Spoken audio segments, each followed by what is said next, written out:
Hi, how's it going? This is Resident of Collingwood for YouTube, Resident _of _Collingwood for BitChute, and I'm here to continue my revisited tour of John Philip Betancourt's continuing blog series, The Return of Dark Shadows. This is actually the beginning of Series 3. This is the first chapter of Series 3, Beginning in the Dark. There was complete silence in Collingwood's main drawing room, except for the rain tapping on the windows. The storm had caused a blackout, and the candles Alexander and Carolyn lit flickered and danced around, casting shadows all over the room. No one said a word, and waited for the guest to say something first. Carolyn again whispered a name, this time questioning out loud if she was actually seeing what she thought she saw, what she was seeing. Her long-dead cousin, Barnabas Collins, whom she believed had died decades before in the late 70s. But how was this possible? How could he be in front of her now when she thought he was long dead? Barnabas? Questioning. Is that really you? Carolyn said, stepping closer to the doorway where the shadowy figure stood. This time her voice stronger in tone, but still weary of the answer that was to come. Barnabas too stepped into the drawing room, allowing the flickering orange light of Carolyn's candle to catch his face. He looked around. The room had changed over time, but it was still the home he knew for so many years. Carolyn, Barnabas said, looking at his age-distant cousin. This is extraordinary. So much has changed, he said, tapping his cane on the floor and reaching out to her for a hug. Who's that? Kate whispered over to Caleb in a quiet aside. Caleb, like all Collins family members, knew the legend of his father's ancestor Barnabas, but like Carolyn, he believed he had died decades ago.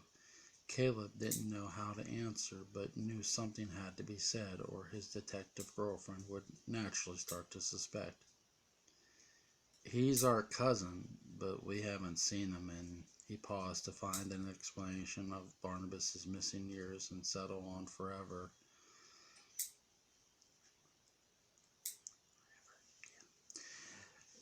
Leopold felt a twinge of discomfort.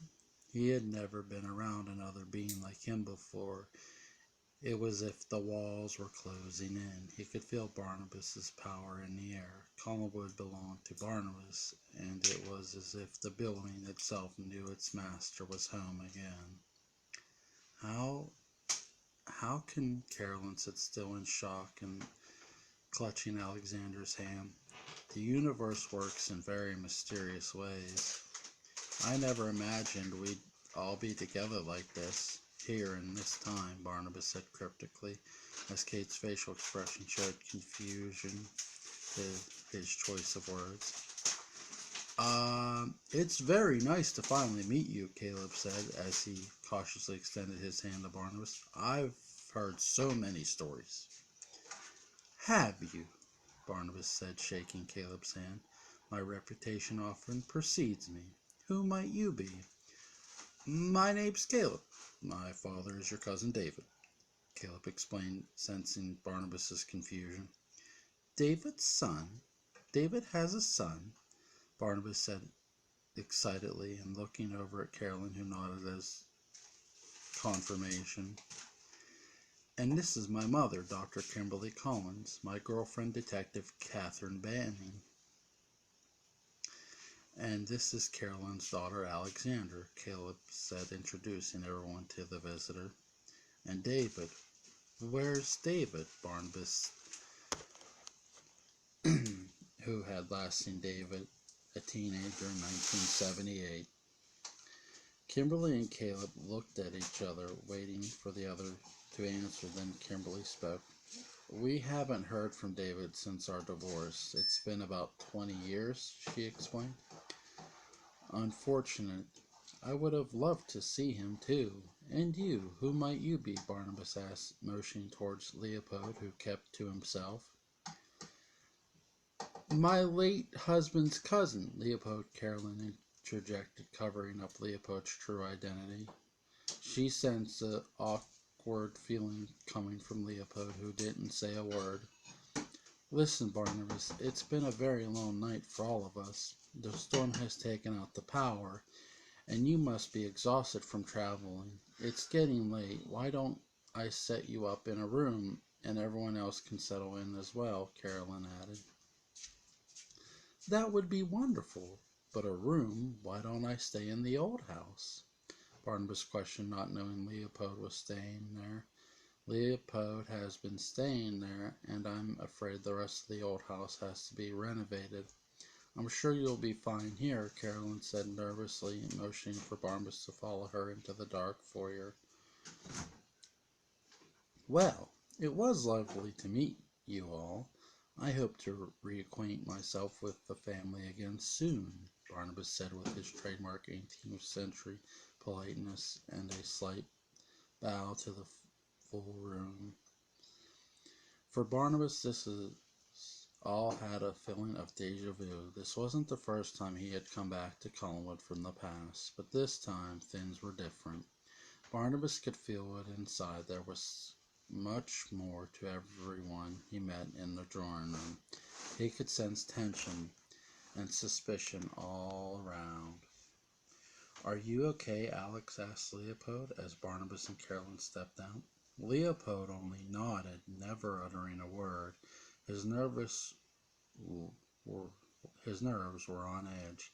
Everything just seemed to have changed in a matter of minutes since Victor's death, and it was making him go mad.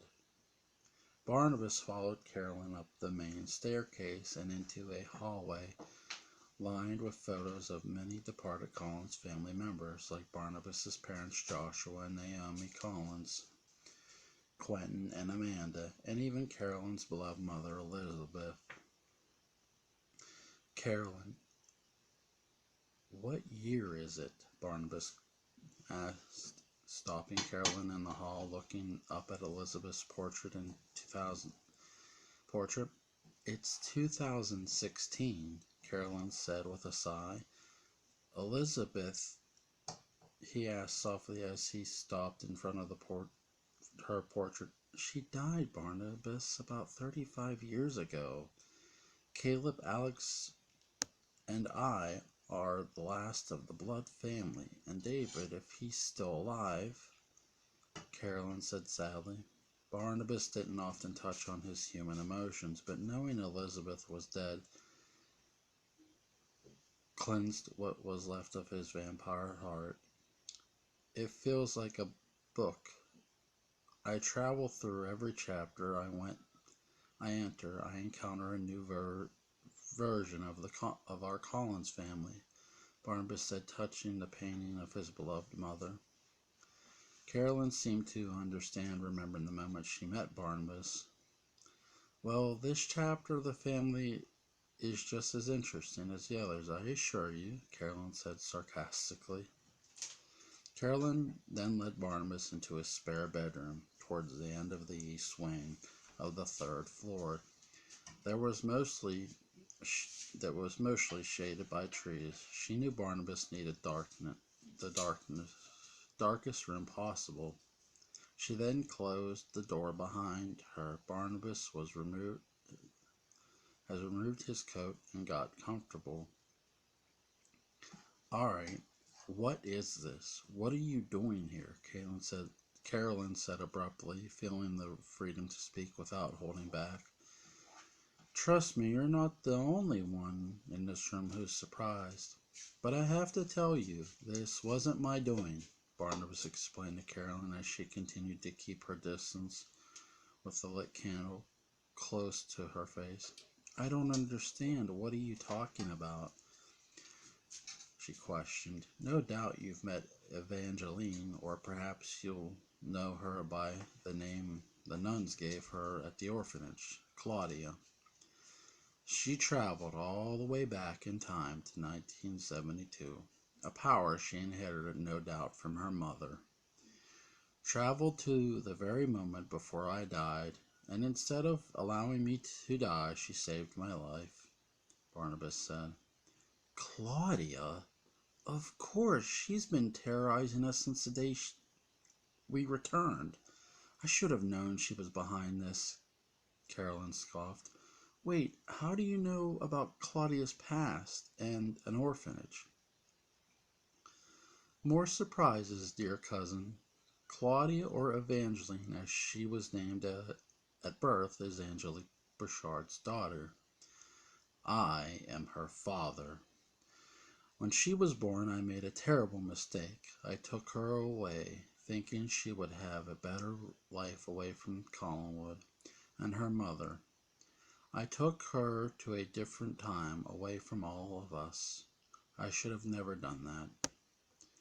Barnabas confessed Claudia is a Collins, just like you and I. She is my family.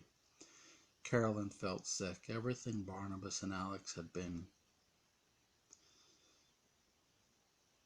was starting to make sense when Alexander asked her about Barnabas in the Blue Room. It had actually been Claudia opposing Alex, wanting to know about her father, about all the history of her birth, family. All the twisted things Claudia had been doing was her way to revenge. Carolyn thought that there was one more question. So why bring you back to our time? Why did she do that? Simple. I promised her I need to make amends for what I did. The only way to do that was to come back here to a time she was present in, Barnabas explained. Do you really think that's possible? Do you really think you can have a relationship with Angelique's child? A child, mind you, that has been using the same type of powers that cursed you into the creature you are today. Don't you think it's dangerous to have her around? Carolyn scolded, knowing how much he resented Angelique for the curse she placed on him all those centuries ago. The fruit may not fall far from the tree, dear cousin, but I am sure my return is not a mistake. My return is not a mistake, he replied. Now I have a question. This Leopold, I can sense he is, shall we say, different.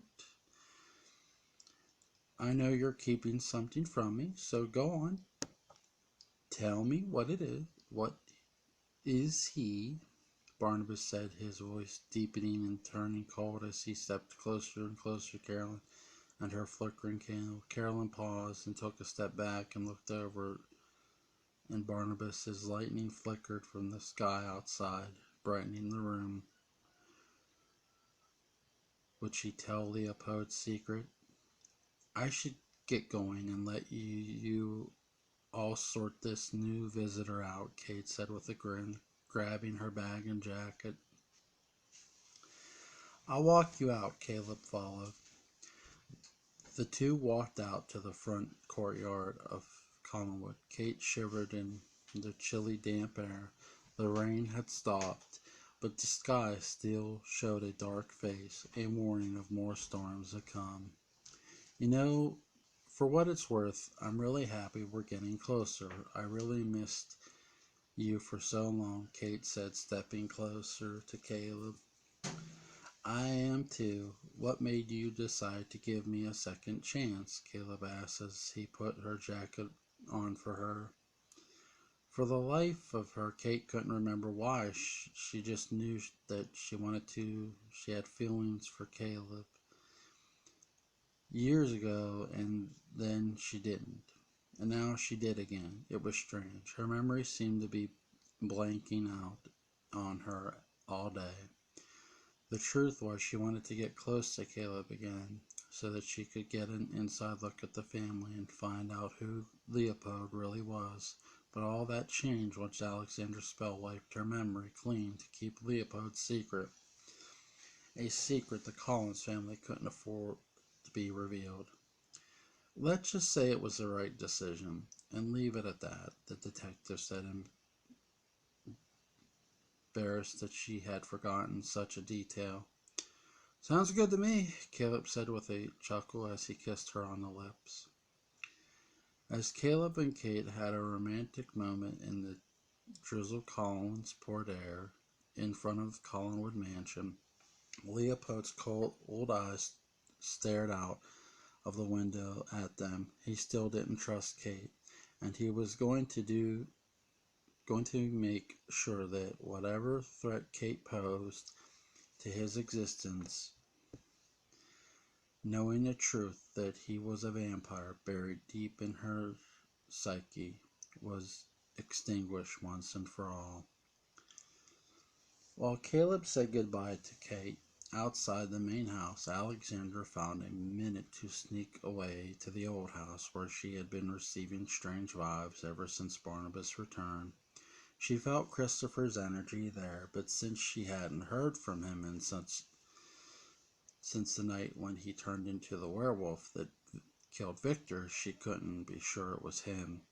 The new powers left inside of her still strange and new, and she couldn't decipher what was real or fake. But the moment before the lights went on and Barnabas returned, she felt Christopher's kiss on her lips. She was suspicious and beginning to feel angry at the possibility Claudia and Christopher were together. It was the first time she had ever felt betrayal. It was eating at her very soul. Alexandra quietly opened the main entrance to the old house, but saw no one in the first few rooms. The house was quiet, with only the sound of the fireplace in the main parlor cracking and burning, warming an empty room. She followed her instinct and walked toward the back room where she could see candlelight. Alexandra removed her shoes and continued to quietly tiptoe way down the main hall and peered into the room to see what she feared most. There it was, her nightmare. Claudia and Christopher were kissing in the candlelight, and they weren't just small, sweet kisses like the ones Christopher had given her. These were long, deep, passionate kisses that, through her connection to Claudia, could feel too. Alex's eyes turned black, and she started to feel angry build inside of her. It came out of her like a wild scream deep within her soul. The light that Alex's rage created from her body distracted the couple, who instantly felt they weren't alone. They looked into the hall, but the light was gone, and the hall was empty. Alex had suddenly vanished into thin air without being detected. Swallowed up into the light, her anger energy had oozed. Alex was transported undetected outside to the grounds of the Collinwood, and brought her to the very edge of Widow's Hill, a cliff side that overlooked the crashing Atlantic waves below. Notorious to all Collinwood residents who carried a sad heart, it had also been where she first met Claudia. Alex looked down and saw the waves splashing up against the sharp black rocks. Inside her mind, she felt destroyed and ruined. Not only had Claudia taken Christopher from her, but she left her with a terrible curse of black magic that she couldn't shake. In this moment of despair, she heard a voice echoing up from the shore below. It followed her ears with the Atlantic mist and entered her mind. These new powers may actually work in your favor, dear Alexander, if you put your mind to it. The voice said, the very powers you detest could be the key to Claudia's final undoing. The voice inside Alex's mind was right. Killing herself on Widow's Hill would only allow Claudia and Christopher to be together and happy as long as Alex was alive, and she would never let that happen. So that's my read along. Here's my review, obviously. Barnabas's arrival is very interesting. You know, it was done in the previous series, the end of this series too, which was chapter 7. But here, Barnabas is here for sure.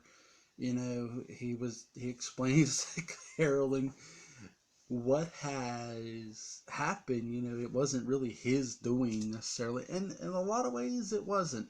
But I do feel, you know, Barnabas lying when he says it's not his doing? He didn't cause it necessarily, but he didn't exactly object to it. You know, when Claudia's like, "Oh, listen, I'll let you live if you come back with me." You know what I'm saying? I do like the fact that, you know, this is going to lead to so many things. You have, to me, the most interesting aspect though, and I'm trying not to jump around, but it's so hard because you got so many things going on, and it's so good. Good. Um, the love triangle that is about to go down here is just, it's really good, and I can't wait to get into this even further more, revisit this. You have so much here that with Claudia's black magic that she didn't want. She's hearing a voice inside her head because of the black magic, because of all this. She's angry and hurt, not just at Claudia, but at Christopher. And here's this girl who, she's very pretty, she's very beautiful. This to me, I've said this, Christopher and Alexander go through so goddamn much with Claudia that it's not even funny. And what they go through is just pure agony for really what's going to be Alexander in a lot of ways. But for Christopher too, in somewhat, there's a lot of torn emotion here. And John paints that very well with these characters. Not just, mind you, with Carolyn and Alexander, but Caleb and Kate. Kate, who has literally, because of Alexander's accidental spell, not realizing, you know, how or she did it, just wiped her memory of, you know, why she actually showed up. She just remembers she had feelings for Caleb for a long time. And that's sort of, it gets an interesting aspect of Caleb and Kate. And then you have Dr. Kimberly Collins, who wants to completely now 180 everything.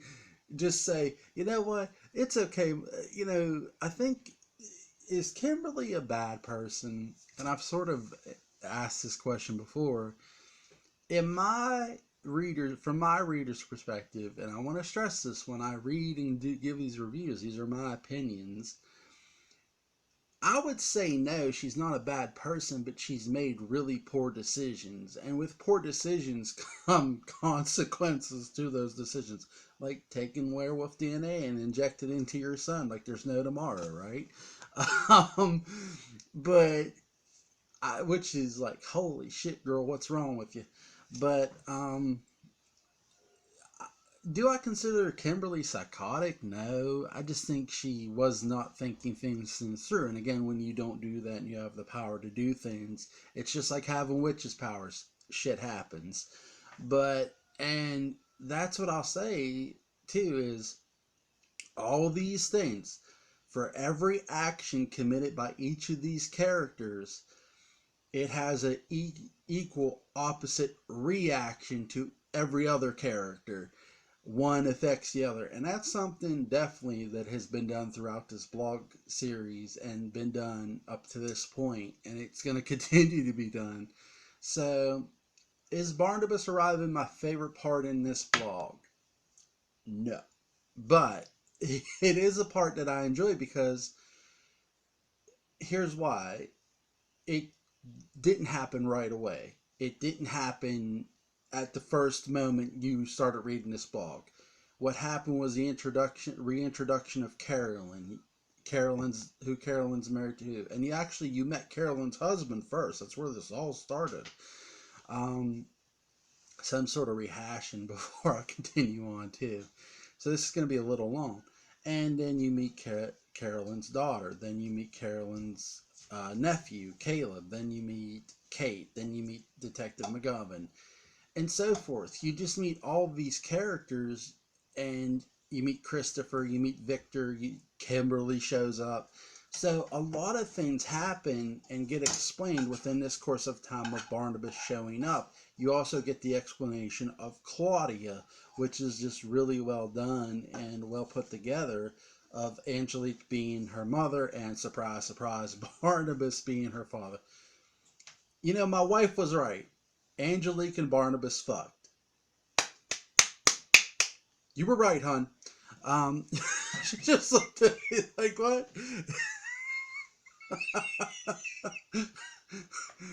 She was right. But, I mean, they had a kid together, but Barnabas did not know that that was his kid when he dropped her off at the orphanage. He just thought, I'm saving this girl from huge, huge stuff. So that's sort of my rehash of, what happened prior and this going into series 3. So that was, I gotta go back up. Series 3, Chapter 1, Beginning in the Dark. Link's going to be in the description box. I'm going to read some more tomorrow. So, and then I'm going to get some writing done this week so I can get my own story up. Am I going to talk about my own story? Yes, and I will do that next Wednesday. I will do that and talk about Black Flag and all this other shit. But, so, obviously, because Monday the 24th, I'm getting that up. So, hope you guys enjoyed this review of John Philip Betancourt's continuing blog series, The Return of Dark Shadows. You can get him at Return Shadows for his blog. You can also get him at PopRag.